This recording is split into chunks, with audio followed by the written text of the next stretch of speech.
Hey, what's up, guys? And welcome back to Cold World Files. This is a story a follower sent and hope you guys like it. Hey, Cold World Files fans. My name's Ethan, I'm 24, and I've never been one to believe in ghosts. But last fall, during the grape harvest in Sonoma County, California, something happened that changed everything.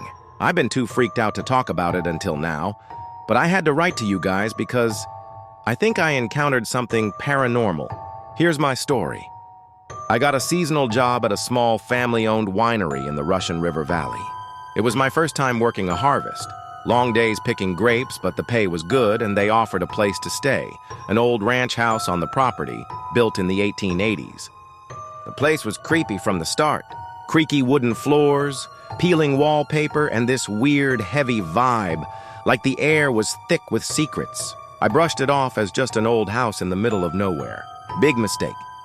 My third night there, I was dead tired, crashed in the bunk room. Around 2 a.m., I woke up to this sound, clomp, clomp, clomp, like heavy boots pacing outside my door. Slow, deliberate steps, back and forth. I figured it was another worker. Maybe someone couldn't sleep. I called out, "Hey, who's there?" Silence. The pacing stopped like whoever it was froze. I grabbed my phone, heart pounding, and cracked the door open. The hallway was pitch black, but at the far end, near the staircase, I saw something. A shadow. Tall, broad-shouldered, like a man in a long coat, just standing there. I couldn't see a face, but it felt like it was staring right at me. The air turned ice cold, like I'd opened a freezer. I fumbled for my phone's flashlight, and when I turned it on, the shadow was gone. But that heavy, oppressive feeling, it stayed? I barely slept that night. The next morning, I asked the other workers if anyone was up late. They all said no. But this one guy, Miguel, an older worker who'd been there for years, gave me this weird look. Over lunch, he pulled me aside and told me about the ranch's history. Apparently, back in the 1880s, the land belonged to a vintner named Samuel, last name's lost to time. He was obsessed with making the perfect wine, but a bad harvest and a fire destroyed everything. He died in that fire, and locals say his spirit never left. They call him the Shadow Vintner, and workers see him during harvest season, always near the house or the old cellar. Miguel said the pacing boots and the shadow by the staircase? Common stories. Some workers even quit over it. I laughed it off, thinking it was just spooky folklore to mess with new guys. But 2 nights later, it got worse. I was in bed, door locked. Around 3 a.m., the doorknob rattled, like someone was trying to get in.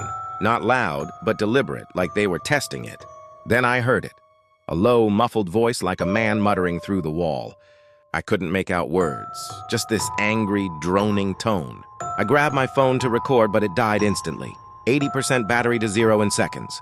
I know that sounds crazy, but I swear it happened. I sat there frozen until sunrise. The next day, I checked out the old cellar near the house where they stored wine barrels. It was this damp, creepy stone building, half sunken into the ground. The moment I stepped inside, I felt watched, like eyes were burning into me from the shadows. I didn't see anything, but I couldn't shake it. That was it for me. I quit a week later and got out of there. I'm not a believer in ghosts, or at least I wasn't. But that shadow, the boots, the voice, it was real. I keep wondering if it was Samuel, still angry about his lost harvest, or something else tied to that land. The winery's still there, still running harvests. I won't name it publicly, but if you guys want to dig deeper, I can share details privately. Have any of you had experiences like this in Sonoma, or know about the Shadow Vintner? Comment below because I need answers. Thanks for listening to my story, channel name crew.